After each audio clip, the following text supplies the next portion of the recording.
Hey everyone, happy Friday. I think I've said that like 20 times today.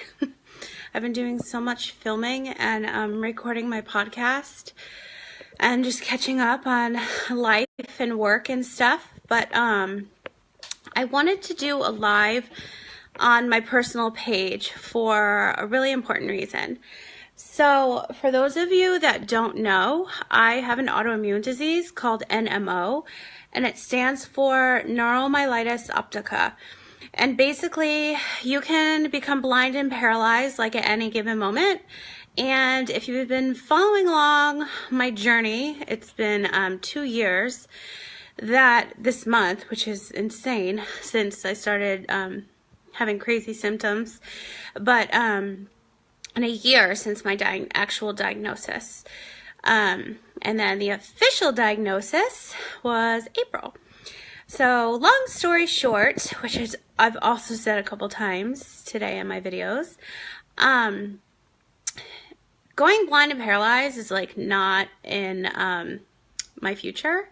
So hey Laura, and I have been going through chemo treatments because that is the only thing that will prevent a relapse. So that is what I'm doing. And I started my chemo treatments every week. I was getting them. Then I was getting them every month.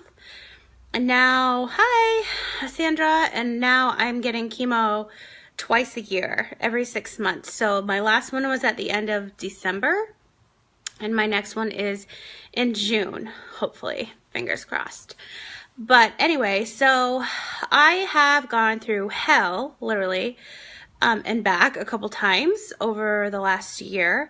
And I definitely have those days that are filled with anxiety and depression and panic attacks and symptoms of like, new drugs and withdrawals from drugs and just stuff that's not fun. And I started a community called Just For Us, which if you go to justforuscommunity.org, I can put it in the comments below. It's just a safe place for anybody that's going through health, heartache, or just in need of like some happiness.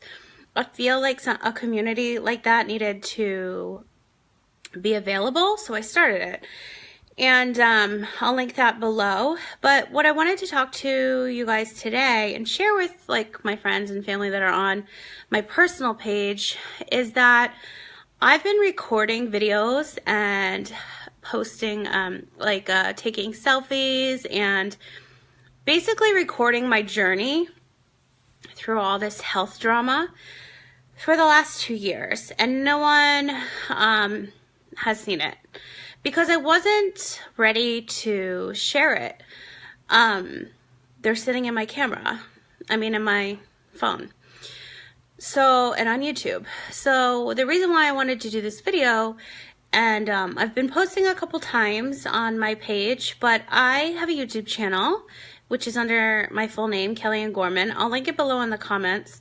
It's filled with the Happy Workaholic podcast and show, like all my business stuff, but it's also a video diary of what it's like going through an autoimmune disease. So not many people are aware how serious they are. NMO, neuromyelitis optica, what I have, there's no cure. And knowing that you can become blind and paralyzed like at any given moment is not something that you want to deal with every day.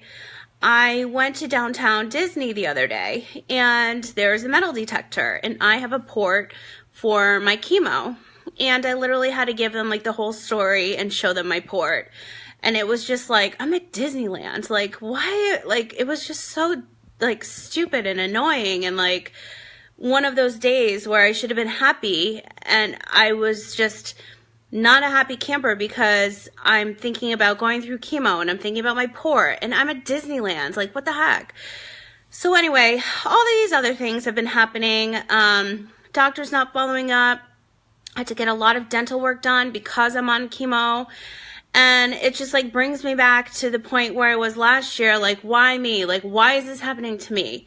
So I've done a lot of like soul searching, and I've really thought a lot about there's only so much you can do to bring awareness. But what I wanted to do was share my personal story and my journey and the videos and the photos and everything I've been doing that no one knew about on YouTube. Because I feel like for some odd reason, I have this autoimmune disease. And I feel like it's because I have this strength and I'm vocal and I'm able to be loud and stronger for people that aren't. And that's like the only thing I've come up with. So if I can share my story and bring more awareness to what an autoimmune disease is, I have full hair and makeup on right now because I've been filming all day, and my body inside is attacking itself. And in 10 minutes, I can become completely paralyzed or lose my vision. And that scares the shit out of me. So the only thing I can do is be as positive as possible, surround myself with the best people, work as hard as I can, and just bring awareness to like what it is that people are dealing with on a daily basis. For the last 2 years, honestly, like a year and a half, I've had to work full time for free to basically save my life. You have so many doctors that need to talk to each other. You have so many prescriptions that you have to take. You have so many appointments and assistants and labs and nurses and so many people involved in your life. But you have to remember that you are one out of thousands. And I'm going to give you an example, which I gave this example in a group earlier. Two examples. My dental work that I need done, I need to get medical clearance and I need to get a pre-med so that I don't get sick. My dentist cares. My neurology team that I love, because they're the fourth one I've had that actually gave me the right diagnosis, they just don't get it. And so they're sending like my full medical record rather than like, yes, we're clearing her. Yes, here's the pre-med to my dentist. That still hasn't happened. So they have to literally get on a call in a week to get that answer. And I cannot even tell you how many hours I've spent just in the last 3 weeks following up with the dentist, with the dental assistant, with the receptionist, with the call center, with the neurology team, with the medical assistant. Like, it's a job and it's exhausting. Some days I just want to break down and cry, and I don't. And some days I just like legit lose it all. And I did the other day. I had a complete panic attack, and I'm in San Diego. Like, this is where I need to be, with the ocean and the sun and like the fresh air. And it doesn't matter where I am. I just lost it. And a lot of people aren't vocal. It doesn't mean I can't do my job. It doesn't mean that I can't, thanks for the hearts. It doesn't mean that I can't do my job. It doesn't mean that I can't, live my best life like I'm trying to. But, I have to be honest, and I have to like tell people what it's really like. And I have to share like how frustrating it is when I just want to get my port out and I can't. And for those of us that have ports, it's a pain in the ass. It's the reason why you have it is so that you can get your treatment, because I can't get IVs put in because my veins are like basically invisible. So I've been going back and forth. Like, do I keep my port in for convenience for something like, God forbid something happens, it's just like really accessible for an injection or needle, like, and they can't find a vein, and then what happens after that? Like, I don't know. So do I keep it in or do I take it out? Because I'm at freaking Disneyland and I have to like go around the metal detector and show them my port and, give them my story and them say, oh, well, you don't look sick. And it's just like dealing with stupid people is like also really annoying. Like, if you don't know something, like, just don't like speak. And it's really frustrating for somebody that's sick. And most of the time I don't look like this anymore, but I did my hair and makeup because it makes me feel better. And I also had to do a lot of work I was behind on. And really that's it. But to follow up on why I'm venting about my port is because, you have to get a port flush, which means they put saline in it, make sure it's still running like correctly every 4 to 6 weeks if you're not using it for treatment. So from now until my birthday in June, I have to still go every 4 to 6 weeks to get this thing flushed. And do you think anybody called me like, hey, Kelly, it's time to get your port flushed so that you don't have to go get a procedure done that hurts like hell and feels like you've been in a car accident for the last, for 3 days and can't move your neck? We forgot to call you about that. Like, you have to follow up. You have to be proactive. You have to speak up. You have to make these appointments. You cannot rely on anybody in the medical field to do it for you. I'm sorry. Like, some of us are really lucky, and I've had great opportunities and people that are following up like crazy. And I absolutely appreciate that because I do that in my business. But when it comes to my life and people aren't following up, I have everything highlighted in my planner when it's time I have to call to get my port flushed. And now I have to go to get it flushed, to get approval, to get it taken out. And I'm doing that myself. So another thing I want to talk about with all my friends that are on this personal Facebook page of mine is that if any of you are sick and any of you know people that are sick or have an autoimmune disease or are going through cancer or chemo treatments or you have the flu or anything at all, it does not matter. You have to take care of yourself. No one is going to do it for you. I hate to tell you because this has literally been my full-time job, working for free and basically saving my own life.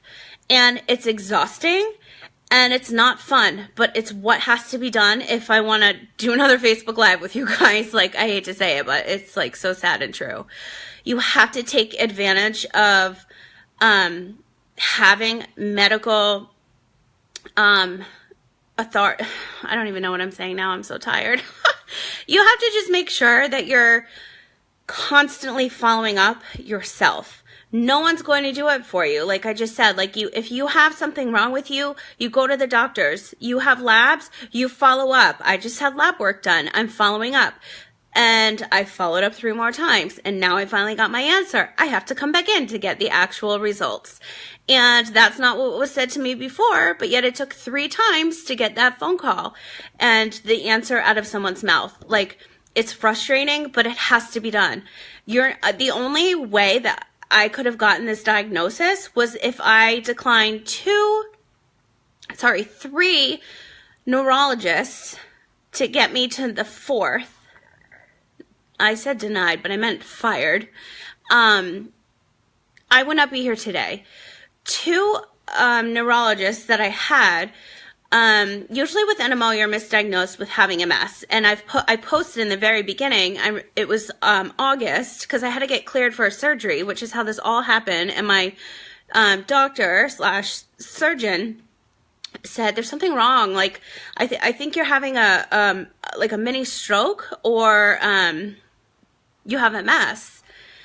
So that's how all of this started. It's usually how it starts with anyone that's diagnosed with autoimmune neuromyelitis optica NMO, which I have, is that you have MS. But I do not have MS. And if you test positive for certain viruses and take MS drugs, you immediately get a brain infection and you die. So I was very lucky to not take those drugs. And they were actually in my fridge after I came home from the hospital. So you also have to go with your gut and trust your instinct. If you think that something is wrong and you don't believe the doctor, they're not always right. Nobody is 100% right. I've gone to the emergency room multiple times. 1, I couldn't see. 2, I couldn't feel my legs. I saw stars. An angel came to me. It was something out of a Lifetime movie. I'm not even kidding. It was the scariest night of my life. And we went to the emergency room and the doctor Googled my disease. And that is why I carry brochures on me. It's why I have a medical ID. It's why I have my port ID, because you have to be proactive. You have to take care of yourself. It's all this extra work, but it's like, do you want to live or do you want to just be lazy and, hope nobody makes a mistake? Because that's really what it is. Unfortunately, that's the world that we live in, and people can make mistakes, which I make mistakes all the time. But when it comes to my life, I don't really want to make them. And so that's it. So I just wanted to make a live on my personal page because I feel like I don't really share a lot about that here.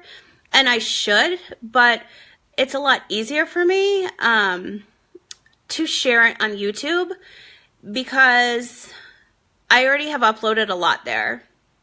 And I don't look like this in a lot of them. I have no hair and makeup done. I am crying in a lot of them. Most of them I have glasses or a hat because I've lost half my hair since chemo. So that's another huge benefit. But yeah, so I wanted to come on live on my personal page and just share a little bit more about NMO and what is going on, and that I'm sharing my story with the whole world. And if I'm brave enough to put my videos online without my hair and makeup done, you better believe I'm serious about what the hell I'm talking about. That's all I have to say about that. I'm ready to cry right now. I just feel like more people need to speak up and more people need to stop waiting around. I just feel like you need to take advantage of the time that you have here on Earth. It sounds so weird saying, but we're only given one life, so you need to make the best of it. And if you don't do everything that you possibly can when you feel like something's wrong, then that's your own fault. So I feel like you just need to listen to your gut, listen to, what that person inside your, listen to anything that's telling you something's wrong or you shouldn't do something. You're feeling that for a reason. So if somebody is telling you no, and you think that you're wrong now, don't make that person allow you to think like that. You really should just go with your gut. I've always gone with my gut. And I'm very lucky to have had great circumstances come out on the other end and not have taken medications that basically would have killed me twice. So I'm glad I'm here to share that. But yeah, so I'm sharing my story, I'm sharing my journey, what it's like going through chemo, what it's like living with an autoimmune disease. I'm sharing so much more on my YouTube channel. I'll put the link in the comments, but if you guys have any friends or family or anybody that's going through something and they're just not sure, it's 150% okay to get a second, a third, and a fourth opinion. Because it's your life and your family that you're dealing with, and these are things that you need to take so seriously. It doesn't matter about anything else in life at that time. It's just your health that is the most important thing. So it's okay that you go and say, no, that's not okay. I need to pull my records and go somewhere else. And that's usually the case when you ask for a second opinion, is they let you go. But in my case, I had a screaming match and fired them. But yeah, so please share this video with anybody that you know that's going through something that really needs a pick-me-up, or maybe just to hear my story, and I'll link my YouTube channel to it because I just want to share what's going on in my life just to help others that are too afraid to speak up, that are scared of what they're going through. If I'm brave enough, like I said earlier, to post videos online without my hair and makeup on and my glasses and my hair falling out, and I'm having an anxiety attack, a panic attack, I'm crying, that's not my personality normally, but when you're sick, that shit happens. And so you shouldn't be ashamed of it. A lot of stuff is going to happen. It's not all going to be positive at all, and you're just going to have to find your own personal way to get through it. And that's that. So I hope you guys are having a great Friday. It's kind of I kind of went from I want to share something to I'm ranting and I'm so serious, and now I'm my happy self, but I'm honestly exhausted. So I'm going to go back to work for a little bit and then enjoy the beach this weekend because I'm in San Diego, and that's it. So if you guys want to check out my YouTube channel, sharing my story, I'll put it below. And then let me know if you guys have any other questions. I will see you all soon.